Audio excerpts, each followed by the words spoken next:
Hello friends, ఈరోజైతే నేను మా పిల్లలకి వెజిటబుల్ రైస్ అయితే చేస్తున్నానండి.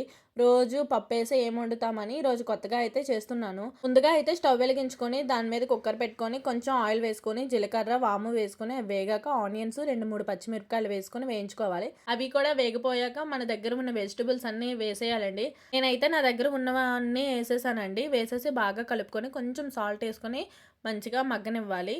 ఎప్పుడైనా వెజిటేబుల్స్ అన్నీ బాగా మగ్గాలంటే కొంచెం సాల్ట్ వేస్తే బాగా మగ్గుతాయండి. ఇవన్నీ బాగా కలుపుకున్నాక మీ పిల్లలు ఎంత తింటారో అంత రైస్ వేసుకొని కొంచెం వాటర్ వేసుకొని ఒక 5 విజిల్ వచ్చినంత వరకు ఉడికించుకోండి. గట్టిగా కాకుండా కొంచెం మెత్తగా ఉండేటట్లుగా ఉడికించుకోండి. ఎందుకంటే చిన్నపిల్లలు కదా, అందుకోసమని. అంతే అండి, వెజిటేబుల్తో రైస్ అయితే రెడీ అయిపోయింది. పిల్లలు కూడా బాగా తింటారండి. దీంట్లో క్యారెట్ అన్నీ వేసాం కాబట్టి హెల్త్కి కూడా చాలా మంచిదండి. నార్మల్గా ఇస్తే ఏ పిల్లలు తినరు కదా, ఈ విధంగా చేసేస్తే అన్నీ కూడా వాళ్ళకి వెళ్తాయి. మీరు మీ పిల్లలకి ఏ స్పెషల్ చేస్తారో కామెంట్ చేయండి. వీడియోకి ఇంతే ఫ్రెండ్స్, నెక్స్ట్ వీడియోలో కలుద్దాం. బాయ్.